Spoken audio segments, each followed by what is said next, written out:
Welcome to Oregon Voters Digest, the program that brings forward the social and political issues that are important to people living here in the Pacific Northwest. And now, your host, Bruce Broussard.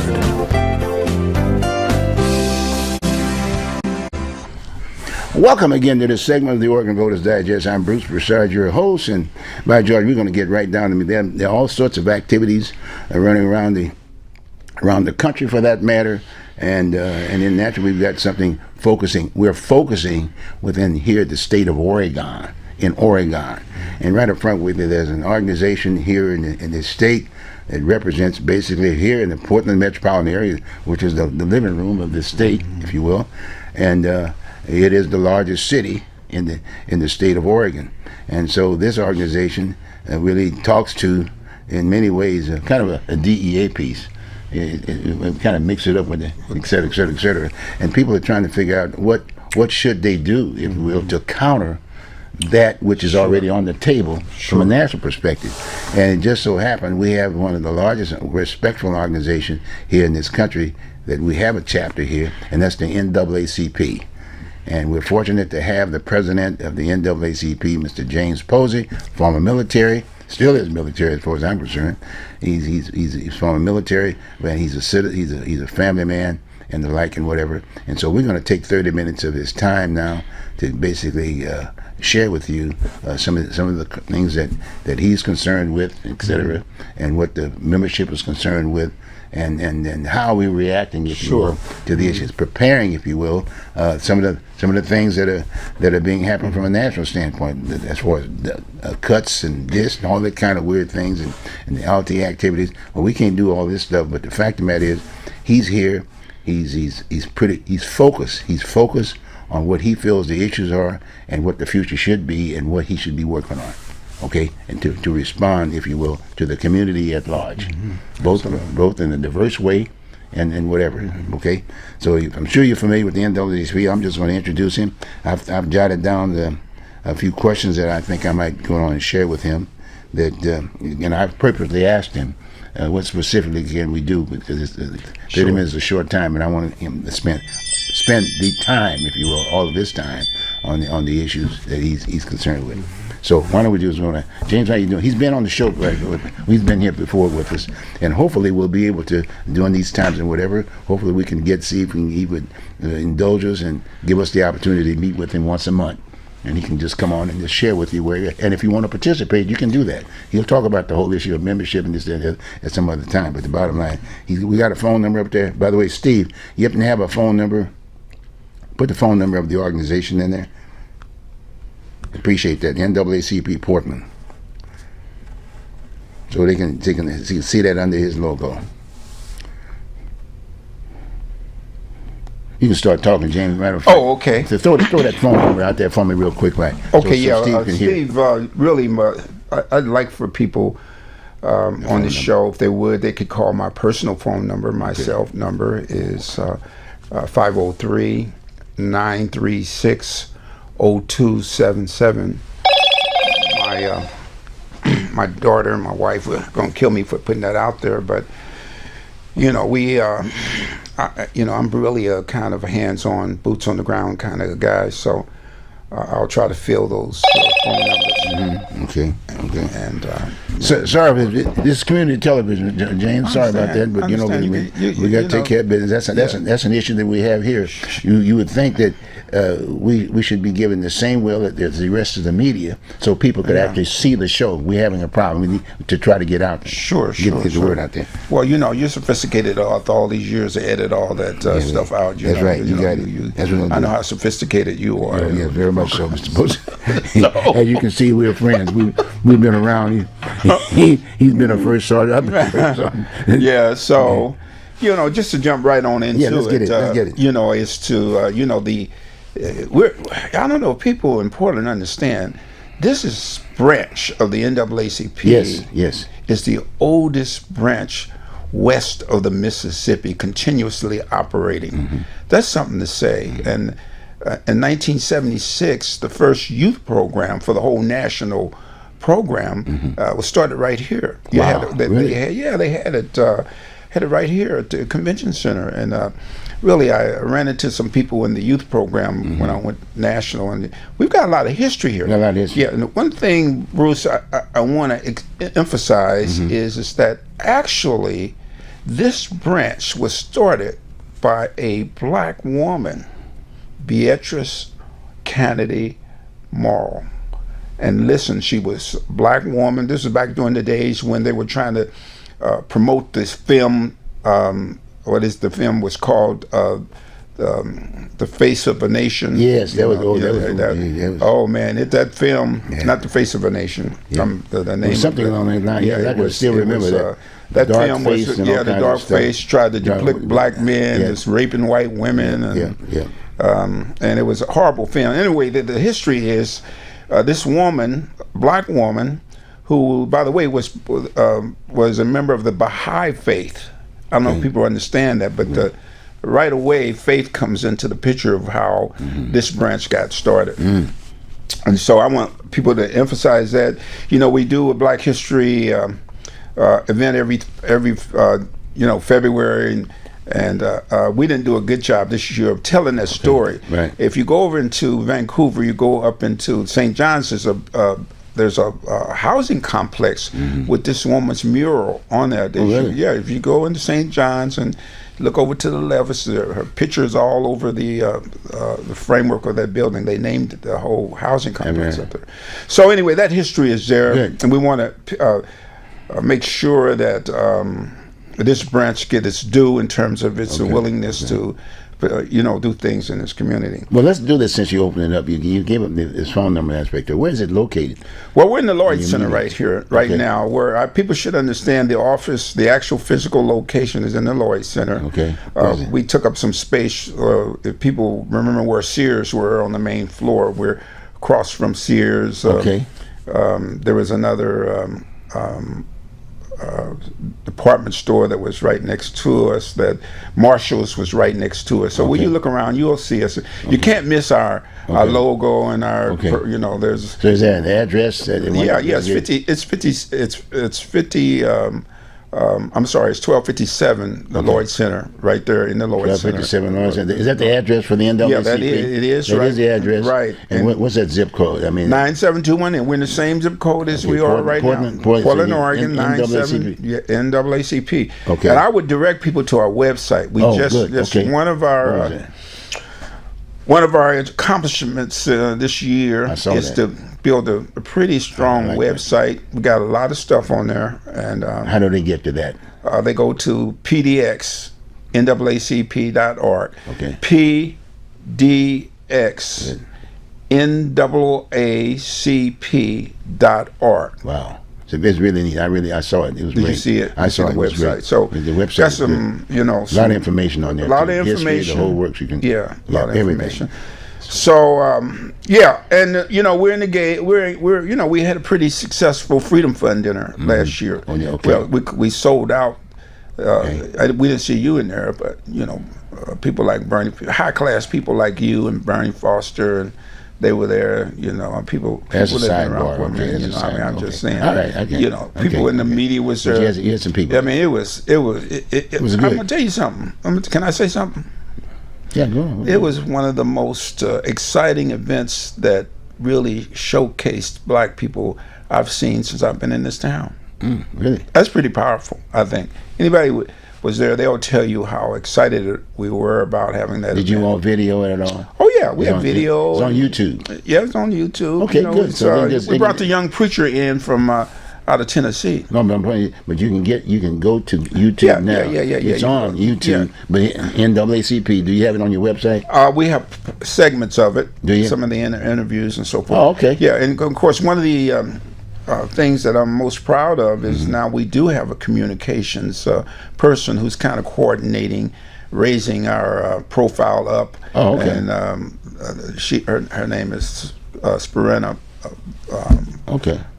And she's when you go to our website, you can see who is running that particular department. Okay, that's good. That's good information. Yeah. So if people want to really see what we're doing, I would advise them to go to our website so they can. And that was a fundraising piece too, right? Oh, the Freedom Fund dinner Freedom was Fund. last year. We had it at the convention center. Okay, right. And right. I should have came on your program to promote that Well, before you we did. did. Yeah, We well, did the best we could. Well, that's right. Like you said, that was last time around, but now you're into a new Yeah, we're in a situation. You're going to be doing that piece, and if they want black to be a member or basically do some support and fundraising aspect of it, you can do it through the website, right? Yeah, absolutely. But I want to just share with your audience this. We live in an era that we can't have business as usual. I don't know if people understand it, but we cannot have business as usual. Yep. And the NAACP has been an instrument for the longest, and people in Portland, in my opinion, just kind of taking it for granted, but it's been one of the most effective instruments in terms of fighting racism, discrimination, and that kind of thing over the years. And one of the reasons for that is that we're not tethered to anybody's purse string. Okay. In other words, anybody bought James Posey. Like I don't know about you, but I don't want to get into who you know. You want to go there? I want to go there, but the NAACP. Stick to the issue. Stick to the issue. You're the president. Well, I'm just trying to make the point that the NAACP is not tethered to anybody's purse string. That's a powerful thing because many But of these it's been around organizations for a long time. I mean, it is a culture. It's the black. It is. Okay, fine, no problem. We can You know say about some that. things that y'all, the good you call them handkerchief heads can't say. No, I don't You know what a handkerchief head is. I don't know anything about that. But Y'all know. I'm talking to the president. Okay. The president, get back to the table. That's what I'm trying to say. Get back to the table. power of the NAACP Okay. is the ability to raise issues and have a voice and to tell it like it is, the way it is, and what it needs to be like. That's what I'm trying to get at. So we're talking about the culture of black folks. We're talking about the culture of black folk. Okay. Let's get into that first question then. Yeah, get You made that point. You said, okay, so what is going to take, this is a question you want to know. What is going to take to get black people to work together? That was something that you wanted to know. Yeah. Talk about. What do you mean by that? Well, we've been, in my opinion, and much of this is personal, my own insights, and the truth of the matter is, we've been programmed to work against each other. In other words, I'm gonna give you a little something over there, give that organization a little something over there, and then just keep you natives from being restless without us really understanding there's a bigger pie out here. And that's been going on for quite some time. Been going on quite a while. So they're hiding the ball, as they say in a sports game, and we over here fighting over crumbs, and the big masses of resources are going to everybody and their mother. And they've been very sophisticated. They have a tendency of pitting the Hispanics against the Africans and vice versa, and where the world is their place to play. We're over fighting over crumbs, and everybody else is building capacity, building wealth, seeding their children for the future, and we're over here scrambling and just trying to survive. Okay. NAACP can tell that story. Okay. But it requires everybody to get to the table and to help out. And and one of the things I'm most proud of this year, Bruce, is that we've finally turned a corner on getting some things organized. Okay. We currently have a operations person that looks at the business of the NAACP. When we were having problems with your membership and the nuts and bolts of keeping an organization going, in terms of getting to our members, our website, our newsletter, how people call into the NAACP, how we communicate our meeting times, our locations, all our committees working the way they ought to be working, and we're able to recruit competent committee chairs. And it's quite an endeavor. Nothing gets done without organization. You from the military, so if we don't have that military structure, and we have you got the generals, but they don't do the work. We got all the way down to us master sergeants, boots on the ground, to get the business done. Because everybody can look pretty. That's right. And have eggs all on their head and everything. That's right. But it's them soldiers taking them bullets. That's right. That's getting the job done. Am I right? You're you're right, because in all due respect, I got to thank you very much for resolving the little issue that I had with my membership, my lifetime membership. And I called up the president, and the president took that issue, and he went right to the top. And I got my plaque the other day. I got my plaque, and all due respect, I'm glad to do that, because I've been a member for years. And unfortunately, you know, and I participated. Well, so thank you, man. You did the job. Well, I thank you. I appreciate job. that. You And, did the Bruce, job. one of the reasons why I took this job at my old age is that we got to have some continuity. Yeah. People are looking for continuity and the ability to bridge what you and I have experienced and turn it over, give the baton, pass that baton over to young people is where I'm trying to go with this branch. Great. If you look at who we've recruited and what our emphasis is, what our strategic plan is, it's about trying to bring young people into the fold and help them build this future for themselves. Because we done kind of did our thing. So now my objective, and I think the objective of many in our branch, is to pull in as many young people as we possibly can. That's a center. That's one bucket of activities that we're involved in. And then the second most important bucket that relates to that question is that why in the heck can't black people work together to solve problems? They have to be at the table. They got to be at the table. But no, we have to get our stuff together. We have to have a united front about how we approach the rest of the community about our issues and our concerns. Let me give you an example. Right down the street yesterday, the Coalition of Black Men, working along with this new Reimagine Oregon grant, they've got the Soul District, your boy John Washington, several of us put together a crew to clean up MLK. You'll get rid of the graffiti, move some of the trash that's at the various locations.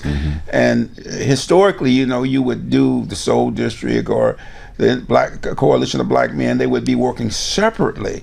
But by virtue of going after resources, working together, we were able to put together a team of people that will be out on the streets cleaning up the community.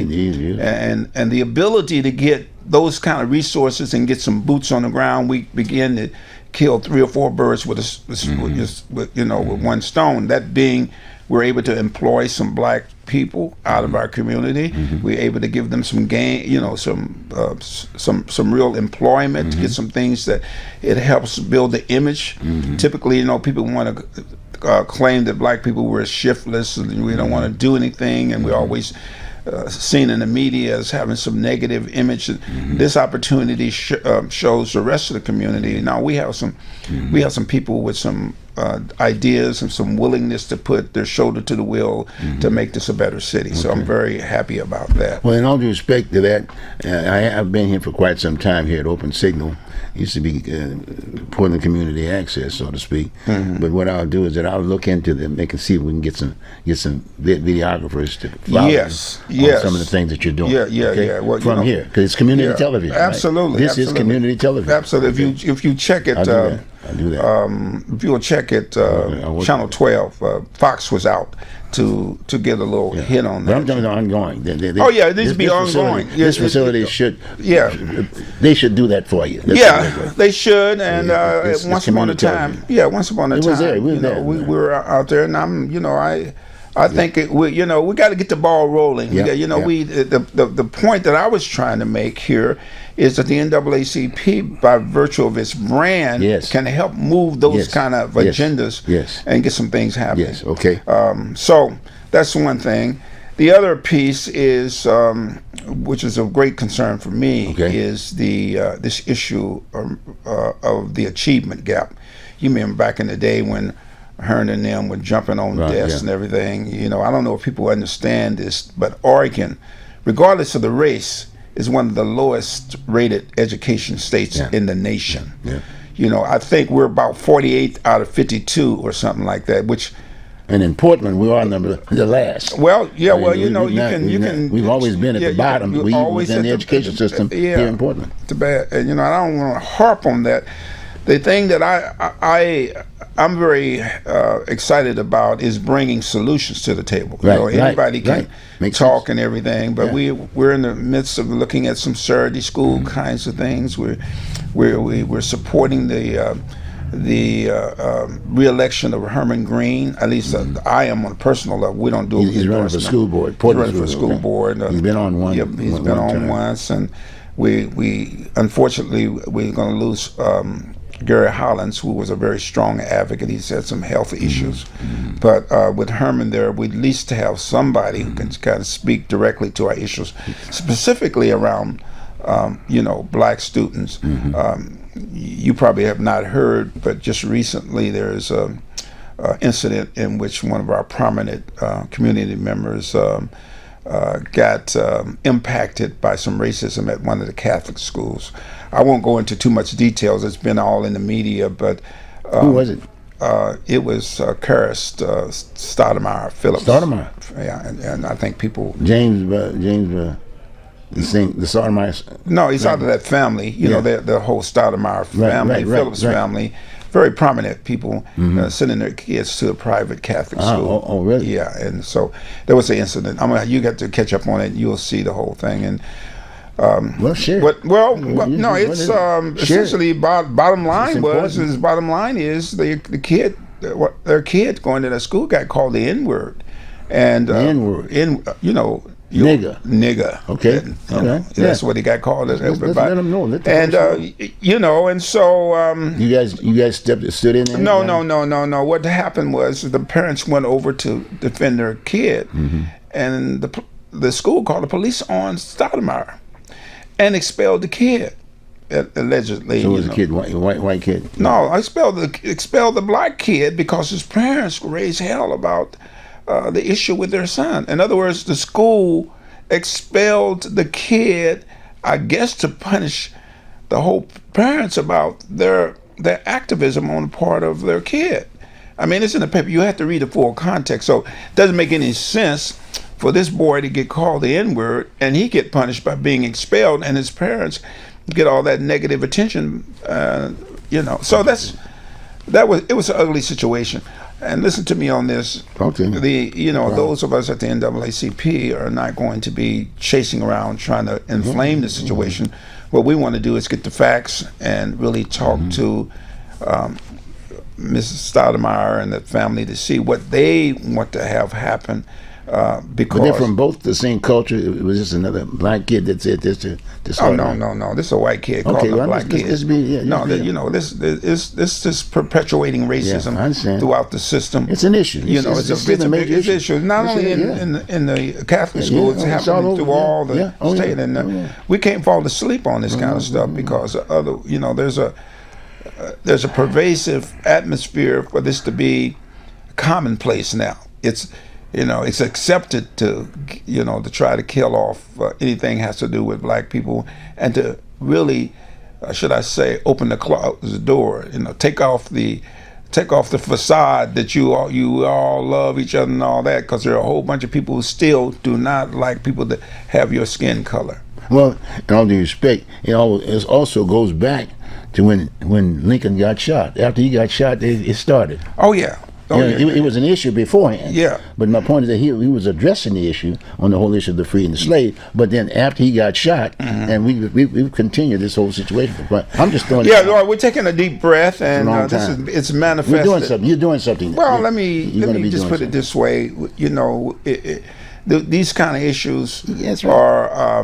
What I want your audience to know is that they may think this is a one-off, but if you sit in the NAACP office, you feel these complaints coming in from people of color about how they're being impacted on their jobs, in their day-to-day, when they do shopping and being followed through the stores and being unfairly targeted by some police activities. Not all police, but some police see that they've gotten permission to be racist in the context of what this national environment is, and how they depict black people in particular.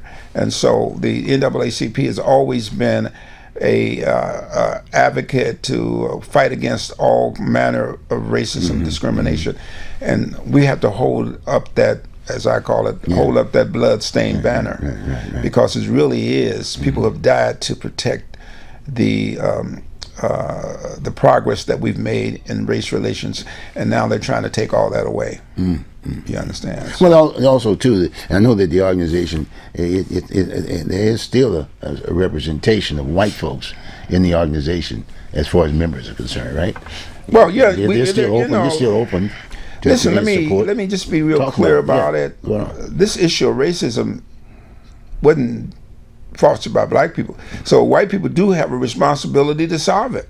So it's only appropriate for them to be members of the NAACP, so they can help correct the many issues, the many ways in which black people have helped destroy, what happens to people of color, especially black people. So let me just be real clear. Some of the white people on our team, which is not a lot, I mean, I'm being on the actual operating team, but they're some of the most powerful, most positive people in terms of moving the agenda. So, so we certainly are going to use as many people that we can. Our country has this issue. Yeah, we have this whole issue. So the NAACP is one of the few organizations that's not trying to be limited to just African Americans or black people. We welcome the allyship of all white people, and that goes back to what I was saying about the the situation with the Catholic schools. Yes. You can't paint all Catholics with this broad brush of racism because one incident or two incidents. You have to look at the full spectrum of what has happened in our community, who is contributing to our well-being, our success. Just for my own personal benefit, I know that St. Andrews, some of the bigger churches have had legal aid workshops. They've actually given free advice and counseling in that. I used to manage a volunteer health clinic that was basically supported and ran by the Catholic Church. So they've done so many good, positive things, but so you don't want this one incident to color what they've done, but at the same time we got to hold everybody accountable.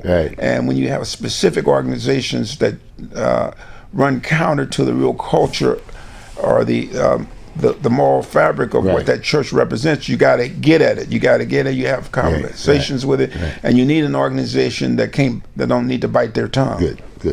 Let's get another question. We talked about this prior to, by the way. Let's see. What priorities are necessary to grow the black community economically? That's a major issue. Well, there's an old saying: if you're not at the table, you're on the menu. If you're not at the table, you're on the menu. And we've been systematically left out of these big tables where decisions are being made. How are we going to spend money? Who is it going to go to? And we haven't been doing a good job of tracking where the money is going to. Let me give you an example. They had a DBE, Disadvantaged Business Program that ran for many years. There was an audit that found out that this DEI, all this so-called resources that were supposed to go to people of color, actually went to white people. Actually went to white people, primarily white women. Don't get me, twisted. I'm not hating on white women, but don't put together a program that makes people think you're going to really be fair to black contractors and employment and so on. And really, the benefit actually flows to white women. And then, of course, if it flows to white women, it flows to white family, the whole white structure that is benefited from the so-called disadvantaged programs that help people of color. That's a lie. They've never really helped us fully. And so what we've got to do is tell the truth about where that money is really going to and who it's benefiting. And here's the piece. Here's the catch of this whole piece. Some white people would say, hey, I don't care how much money you give them black people, they ain't gonna succeed. They're inherently ignorant. They're inherently incapable of being, successful and progressive in this community. So don't waste your money on giving them money, and so that's who they are. That's the epitome of racism in our town, in our community. We at the NAACP have to do our best to expose that sort of racism, tell the story, show who's winning and who's not, who's getting the money and who's not, and really try to rectify that. And of course, that what we've got to do also is recognize that they're not going to give you anything. We as black people got to come and get what is rightfully ours. And when an opportunity is provided to us, we can't turn our back on the same people that we got the money for. We have to circle that money back to our community. We have to buy black. We have to be black. Stay black, Bruce. Stay black. You ain't got no choice, by the way. Stay black. But many people want to take their money, their resources, and run somewhere else with their resources and not try to circle it back, recycle it back to our community. Well, I think one of the things we can do, take a page of our history, you and I both.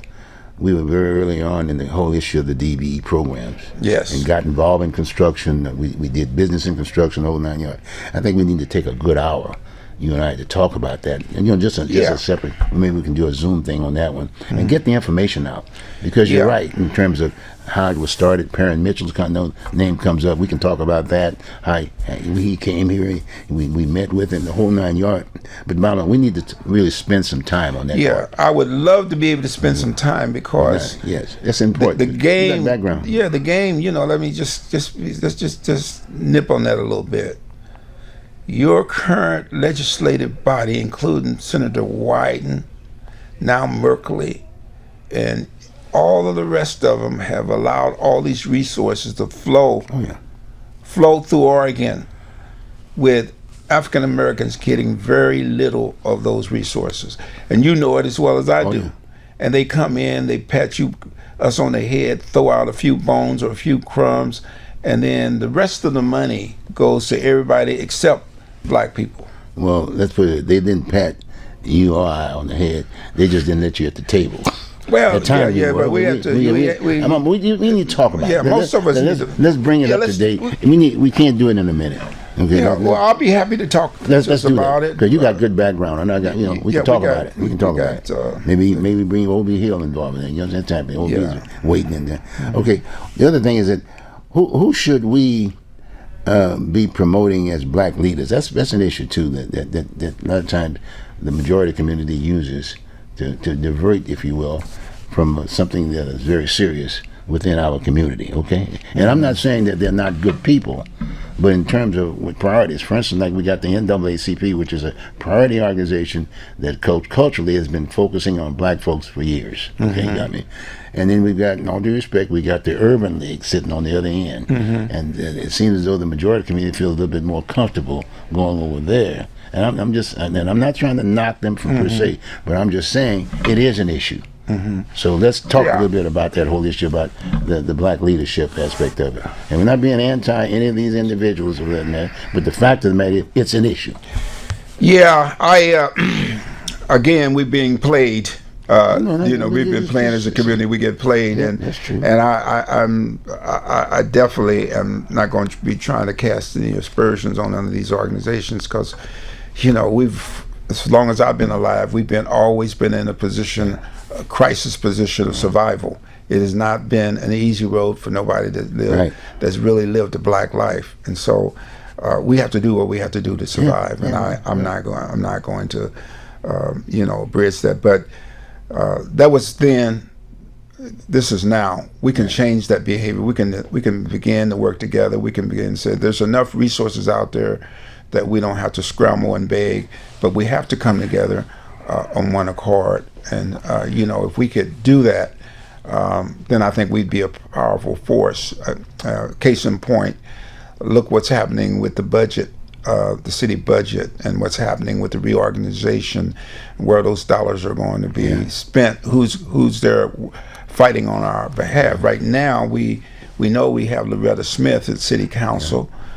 We've got we got a couple people at the county who would maybe advocate for us, but those dollars are going to be spent And we need as a community to advocate for appropriate distribution of those resources that they get to our community. I said all that to say this: the NAACP could be in a position to at least inform people and to talk about where the various strategic meetings are going to be, the budget meetings. We can send documentation about what we see as priority, and the big thing is for us not to cut off all the progress we've made on social justice and building economic capacity in the community. And some of it's baked in. I don't know, the national agenda wants to turn a lot of that back, but we've got enough, I think, impetus and enough power individuals right now who's not going to let this thing get turned around or turned Is that a special committee of some sort? Are you chairing it? You kind of chair something like that? Yeah, I just want to make it known we've got a whole range of committees at the NAACP, but one of the key excuse me. One of the key committees is the Economic Development Committee. Right, okay. Dr. Bishop Hope now is the chair of that committee.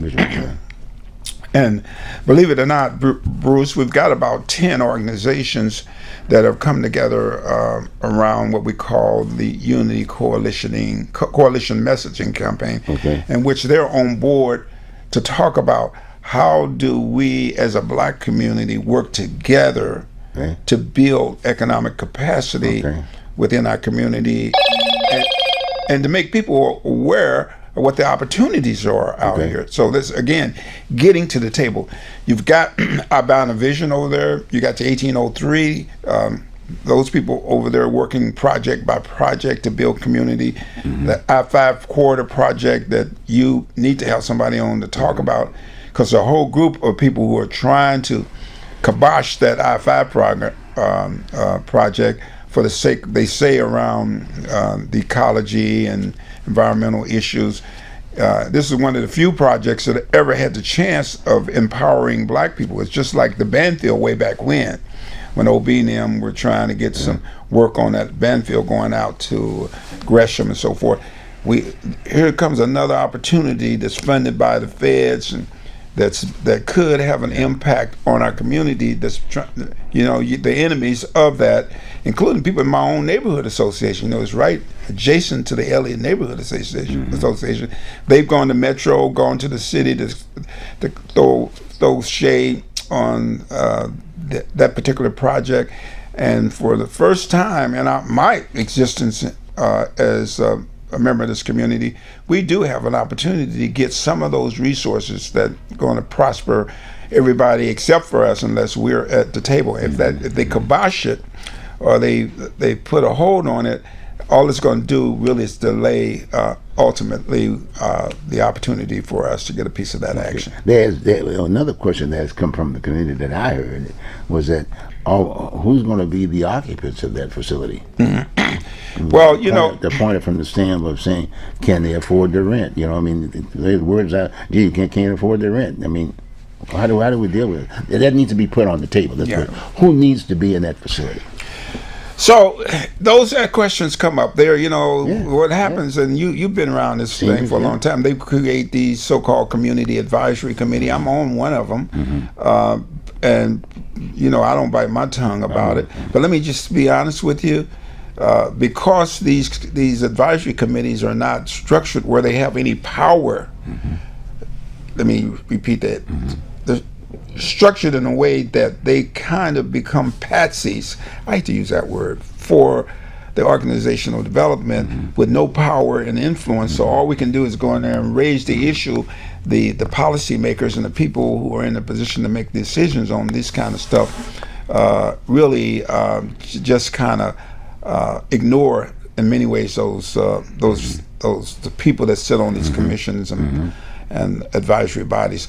We have to be at the table to talk to the mayor, talk to the governor, talk to senators who, I'm talking about Wyden and Merkley, everybody that's bringing that money to the table. Who's signing the check? Because at the end of the day, all of us with our hair on fire, raising complaints, they'll just go in one ear and out the other ear. And listen, you and I are military, right? if the money goes sideways and it doesn't go to the right place, your head will roll. In the military, you have a responsibility. Yeah, right. If it doesn't go down, you're gonna be demoted. You're gonna get an Article 15. You don't show up. You're gonna. There's no consequence for in many ways for these dollars when they don't get into the right hand. No one gets fired. No one goes to jail. You know, so people just chalk it up as a way of doing business and say, "Oh well." You heard that song? "Oh well." Oh yeah. And we're left holding the bag. Well, I'll tell you what. I'll give the NAACP another piece, if you will. We need to do another hour show on that piece. You happen to be a part of one of the committees aspect of it. Yeah. You can maybe invite whomever you want with you, and let's have that discussion. Sure. You know what I mean? Sure. We can and we really get down why it was constructed, where did the money go, and etc. And at the bottom line, who's going to be the occupants of that facility? Yeah, well, those things But are. I'm just saying, one point. I want to talk about that, but if you could take on that piece, that would be great. Yeah, I would love to do be a able show. to do that. I just want you to be clear.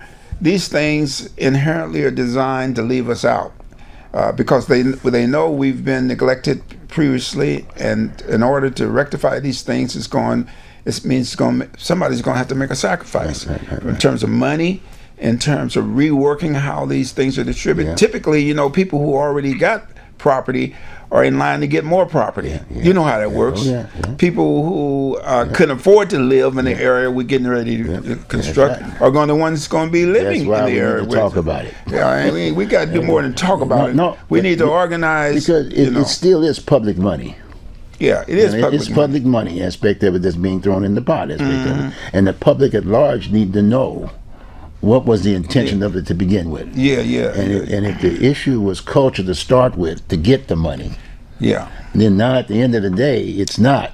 So here's all I'm saying. some We just need things to talk that, about it. That's all. well, let's have some conversation Yeah, about that's it. all. But We I need want an you hour to on the understand show. that there's some people who think because you were not in a position to be included in the first place means you are not eligible to be in a position to get this piece because you're inherently incapable of being a part of our society.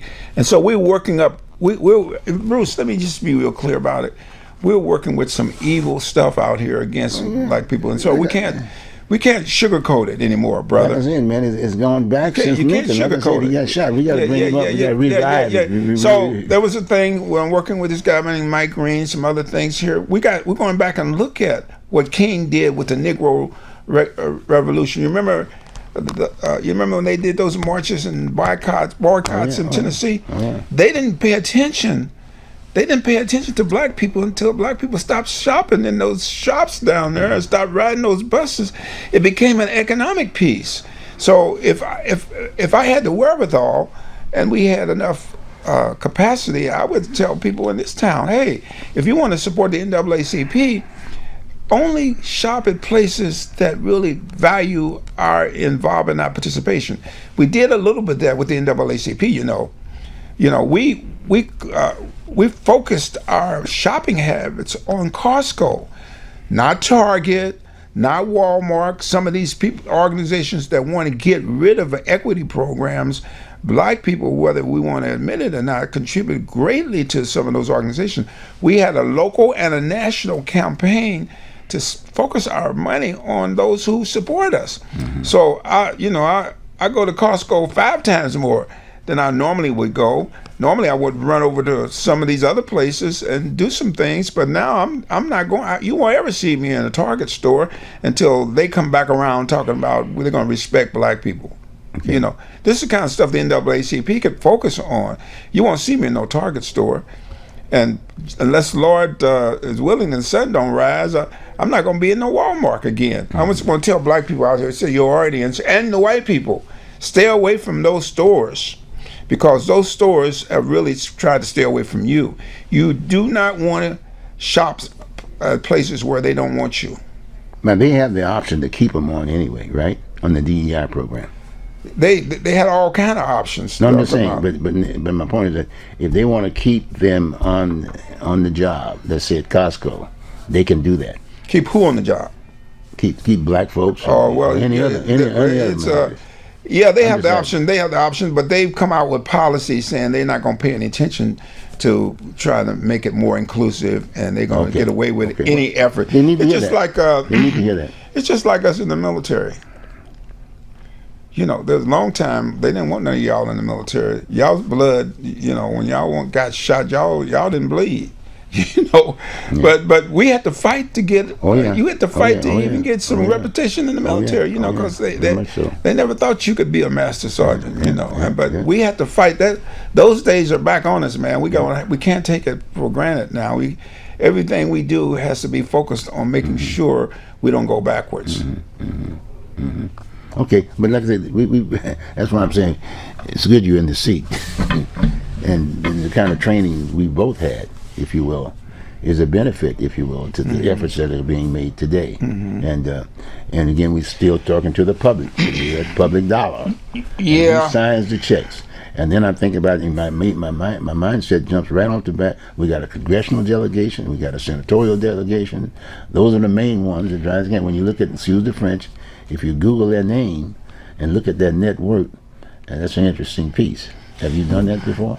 Oh yeah, we've done that. So those kind of stories. We'll talk about Yeah, it. well, those kind of stories. This is what I want to take- say to your audience here. We need the best of people's intellect to come to the table to help us tell these stories. That's why you're there. Yeah, well, it's not. Well, I'm there. That's what I'm going to make the point. James Posey just one little vessel here. Well, that's right. And we No. need everybody. No, I'm looking at no, your I'm not- staff. Wait a minute, I'm looking at you're your- not just one little. No, you're sitting in the president of the NAACP. Absolutely. You represent people. You represent this culture. Absolutely. And they clearly make it a point that it's about black people, and then but at the same time it's diverse. People, I mean, there are many contributors across the board within this country that supports the NAACP. It's Well, not just cultural. no, absolutely. But I want to be real they clear about it. respected the fact that it's about black folks. Yeah. I mean, we got some issues on the table that blacks have to be, i.e., at that leadership point, so they can understand that piece to get to the masses. Yeah. So the point is that I'm trying to share is if black people are doing okay, everybody Yeah. be doing okay. Yeah, but they're It's a not. barometer. That's what I'm trying to say, though. But a lot of people want to lambast us and call us all kind of bigoted people because we're focusing primarily on black people. And I'm telling people this is where the problem is. If you begin to clear those issues up with black people, just about everybody else is going to benefit. White women, the gays, everybody's going to benefit if black people. We've be treated we've been the point person on the whole issue of race for a long time. on race, on And equity, the bottom line is human that race. the point I'm making when we first started the show that you Okay. made the point. You say black people got to get their act together. They do. They And do. we talked about the black leadership thing, but like I said before, it's not about being anti-personal. In terms of that divide thing has always been there, and I'd like to just lay that out there. You made that point. Well, I want to make it again because Yes. none of this happens without good organization. That's right. None of this happens unless we got a good communication system Right. that we can really. That's why I'm on your show. Right. Is Right. I'm going to tell people we have to Right. communicate. Right. We have, KGW and all of them was Yes, out you here, did. but we got to have social media. Your Facebook post, your YouTube Yeah. channel has to be able to talk about this particular show you're gonna put on YouTube. Yes. And maybe somebody will ma'am. get an idea of coming over and Yes. helping us at the NAACP. We're at pdxnaacp.org. You can go to our website. You can find ways to volunteer. And here's the thing that I want to share with your audience is that we have to do more than talk about involving our youth. We need the financial support of people who want to plug into our youth program. We need a big donation. We need a couple of sugar daddies like you, Bruce. Why don't you let some of that money you got and some of that thing be a big sugar daddy for the NAACP? I'm giving you half my life to this town talking about culture, and I tell you, You know what kind of benefits I've gotten? Yeah. Huh? Well, you got the same I got. You got the same amount I got. That's what I'm saying. I'm talking to you. Right. My point is that we've got certain skills. Okay, we've got certain skills that we've worked hard to get. Okay, and we've had businesses that we worked hard to get. Okay, and I don't have too many people knocking on my door sharing whatever. Okay, so let's be serious about this piece. Oh, I know you are. Because this is something, and that's why we want you on the show, because of your background. You've got some skills.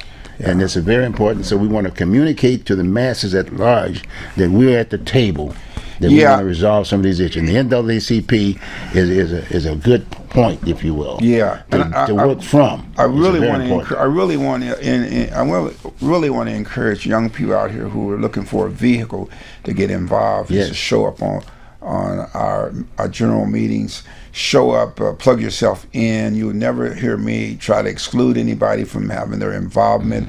We got the Good in the Hood coming up. We got Juneteenth. We got a lot of summer activities. Show up.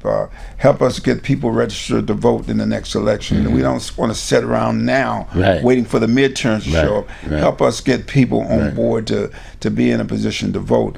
Let's make sure that we don't leave out our brothers and sisters who've been unfairly incarcerated. Let's not have a situation where we isolate ourselves from those people who've had to move out of the hood to the numbers. Let's try to bring that together, and let's make sure that all these youth programs, let me just repeat this, let's make sure that every youth program that touches black kids get fully funded for the summer and on into the year.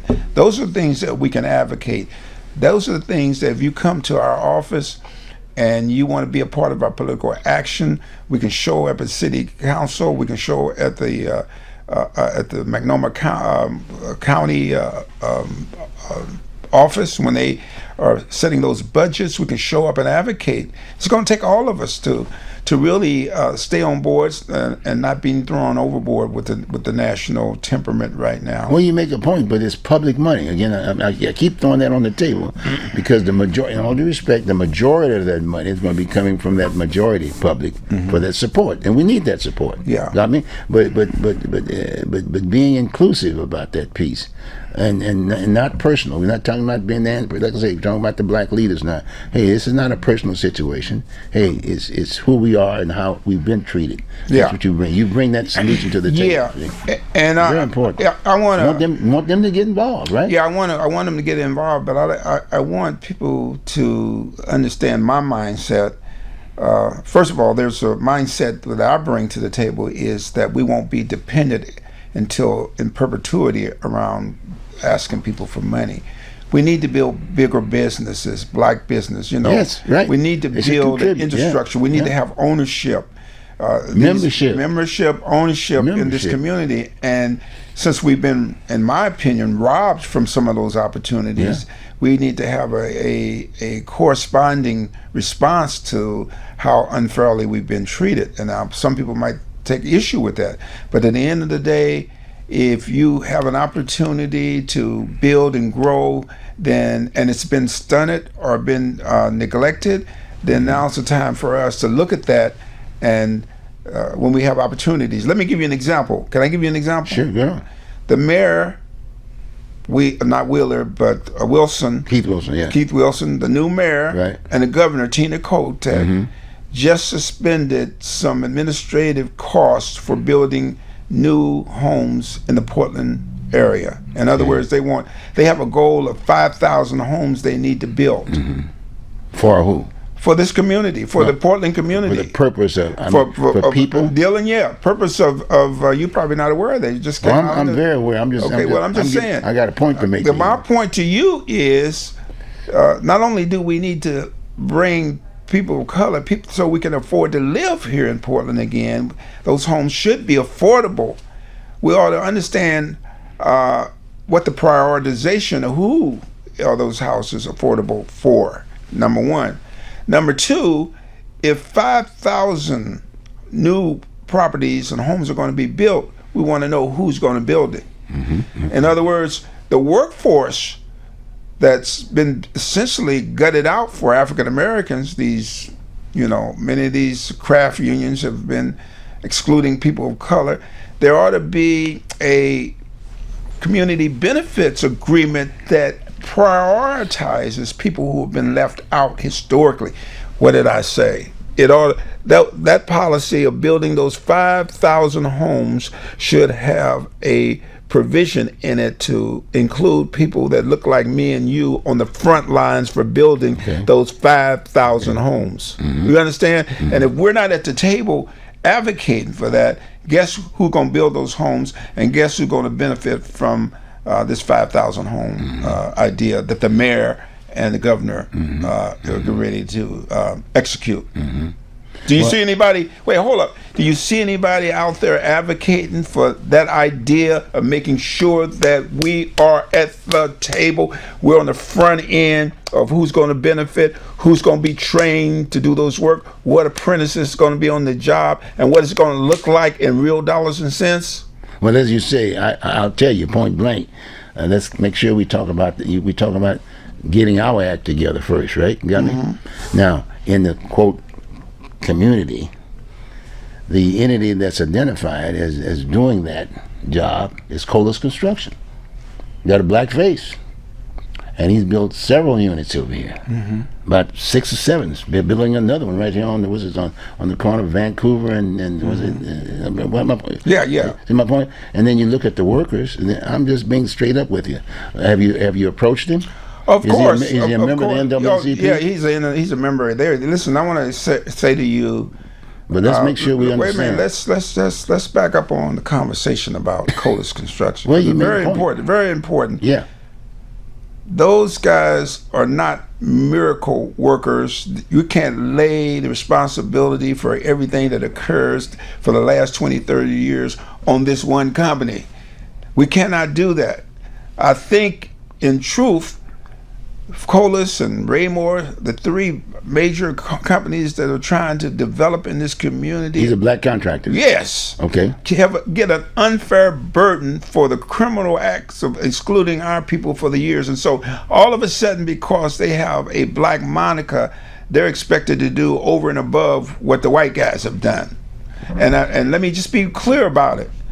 Nothing gets built unless you got qualified, capable employees, red, yellow, black, or white. And since we have systematically excluded black people from this industry, the market, the ability to hire people at certain levels is not there. I don't care.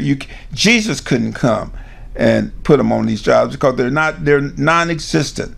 When you have an educational achievement gap for the last 100 years in which your math scores have been in the toilet for black kids. Their reading capability has been in the toilet.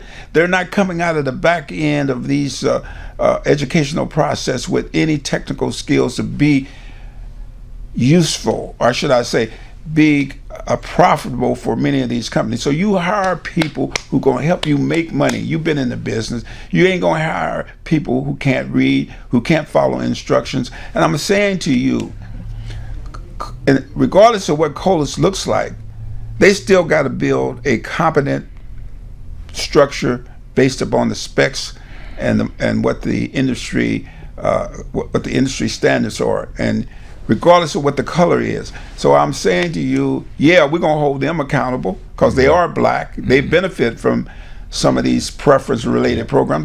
But at the end of the day, we have to hold these white companies who have abandoned black people, who school system who systematically denied black kids the opportunity to be successful and to have a good education,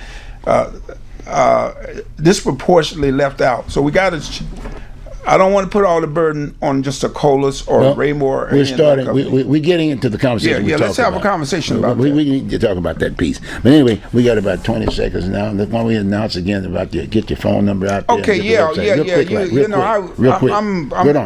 Yeah. My phone number is 503-936-0277, and we're at the Lloyd Center. Okay, real quick. 1257 Lloyd Center, right there by where Sounds good. Sears and Roebuck used to Join the NAACP. Yeah, have a good one. We'll see you next week. Take care. Good job. See. We got quite a bit. I'm glad we got that last piece in there. See, you was kind of getting off base. We had no black folks, no black folks were contractors. Yeah, See, no. now that put a little heat on them.